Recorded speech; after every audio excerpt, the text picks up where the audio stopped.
JHK here for the AllStar, and joining me right now is UFC welterweight Jeremiah Wells. Jeremiah, it's good to see your face, man. How you doing? Good to see you too. I'm good. I wanted to rewind, man, because the last time I spoke with you was in the middle of 2020, and you had a few canceled fights. The future was very grim, let's so to say, but you did get your shot in June of 2021 after a long layoff. You came up clutch after having time to digest what has happened to you. What runs through your mind about your UFC debut? One that's on mine is I I still watch the video. It was raw. Like I went in there. It was a do or die situation, and I went in there balls to the wall. I went there for blood, and I just wanted to pause the crowd and shock the world. That's all I wanted to do. I just wanted to finish. I wanted to finish, and I wanted to finish in fantastic form. So. Yeah, and you did that against a guy that's not even, a guy that has been in the UFC for a while, a guy that's very dangerous. It's much more impressive that way, making a debut like that.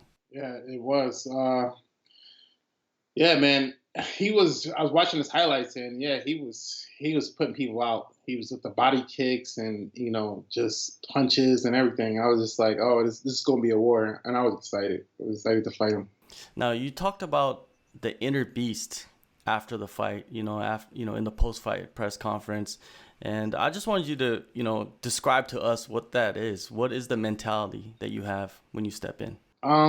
Yo, it's so crazy because like what I was saying, like the inner beast in me, it's like it's not me, but it's something in me that just goes berserk and just wanna like damage things and like it's just I kind of put it in so many different forms. It's like I said, it's different names. It's like the Philly Geezer, old man, G Brody, and the demon, and I try to let them do their thing, and I just sit back and just watch like how the crowd do, and yeah, and just let them go berserk. Is that something that builds up inside you, or is it just in you like all the time? Yeah, it's something that builds up inside of me. It's just drama with people outside of here, people like just trying to slow me down, and people that just negativity, and it could be somebody that like beat their horn at me or run a light, and I'm just like, what the. Look at this guy, or it could be some haters, it could be so many negative things, and I just put that on hold for when it's time to rumble, when it's time to fight. That's all I do.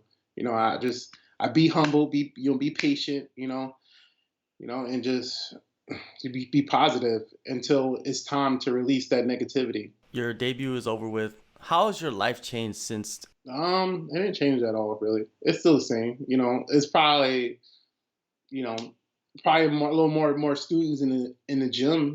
That's all. More people. To come around and take pictures. That's all. That's all. Pretty much. Everything. Hard work didn't stop. The grind never stops. So nothing changed at all. Now you got 5 months between fights. How did you keep yourself busy before you headed into this training camp? Man, just grinding, working. I did a little crypto thing. Did a little some crypto and just working, doing more conditioning, more jujitsu, striking, just working combinations in my head, writing down a lot of combinations.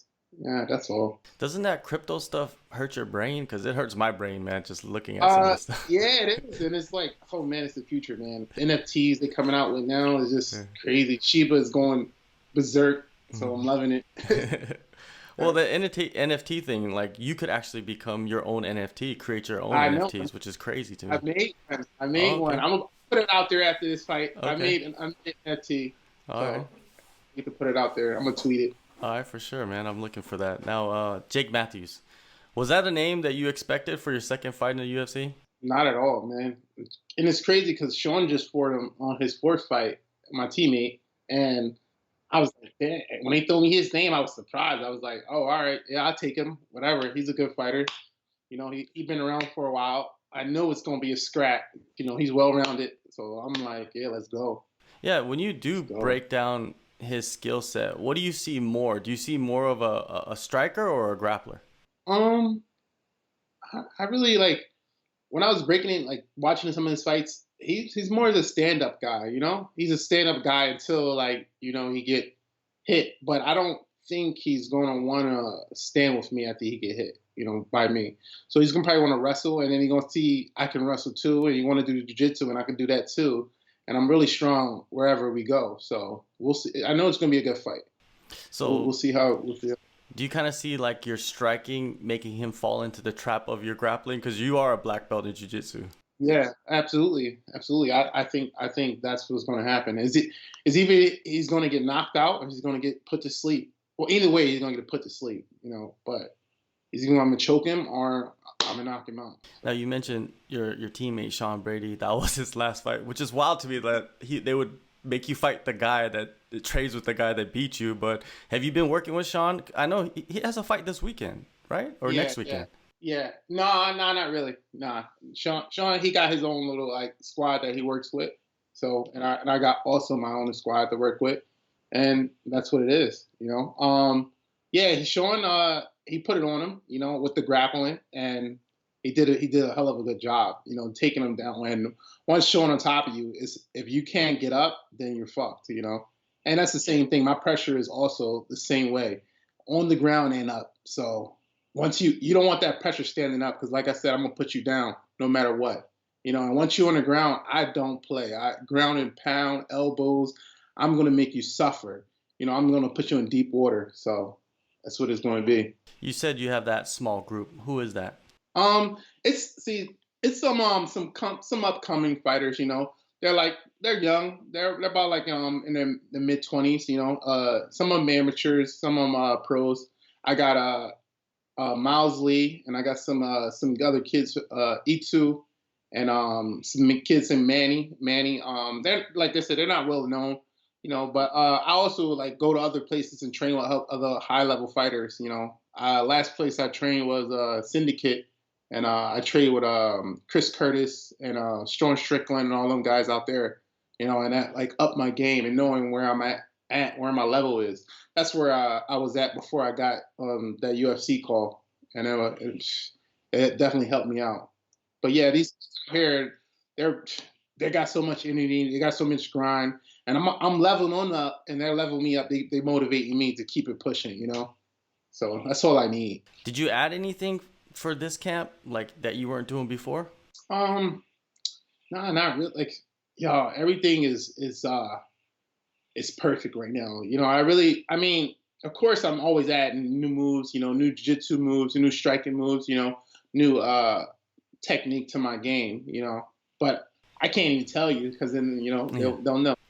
Yeah, for sure. It's all good. Last time I felt like you got robbed of a bonus, to be honest with you, Yeah. man. So If I can't even count on my feet and in my hand how many times people came to me like, you didn't get a bonus? You didn't get a bonus. I'm like, nah, but it's always next time. That means I gotta work harder and harder and harder so I get bonuses. That's my goal. That's my goal is to get bonuses, to break records, and before you know it, I will have that belt. So what does a bonus winning performance look like against Jake Matthews?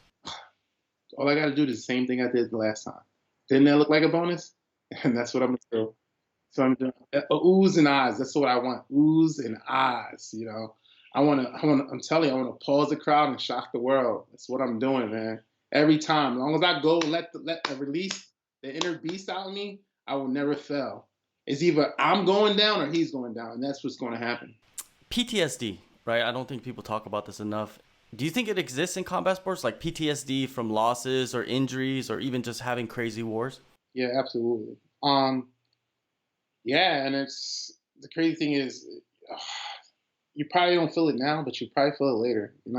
And that is kind of something scary, but I don't want to be thinking about it. I just want to take one fight at a time. One fight at a time. I mean, one fight at a time. And if anything ever come up about that, like with my situation, like if something happens, then I think it'd be probably time for me to, hang it up. But until then, I'm going. I mean, this is me. You know.